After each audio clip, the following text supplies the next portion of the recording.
জনদাদা অনিন্দ ইসলাম অমিত আজকের অনুষ্ঠানের প্রধান উপস্থিত জেলার বিভিন্ন পর্যায়ের নেতৃবৃন্দ, আমার সামনে উপস্থিত সাংবাদিক ভাইয়েরা এবং উপস্থিত নীলগঞ্জ শাসনের আজকে জনস্রোতে সারা বাংলাদেশের নীলগঞ্জ ভক্ত যারা নীলগঞ্জ মহাসড়ক আজকে নীলগঞ্জ মহাসড়ক একটি তীর্থস্থানের রূপান্তর করার চেষ্টা আমরা করেছি এবং আপনারা চেষ্টা করে যাচ্ছি।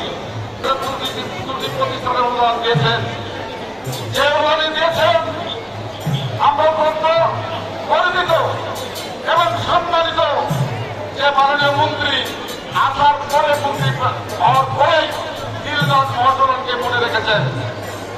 তিনি আমাদের অনুদান দিয়েছেন সর্বপ্রথম, এর জন্য আমরা নীলগঞ্জ মহাসড়ক কমিটির পক্ষ থেকে তাকে আন্তরিক ধন্যবাদ জানাই।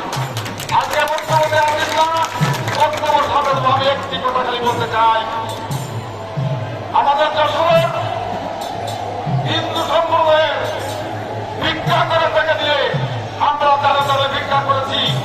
ভিক্ষা করে আজ আমরা নীলগঞ্জ মহাসড়ককে একটি অবকাঠামোর মধ্যে চেষ্টা করেছি, আমরা সাজানোর চেষ্টা করছি।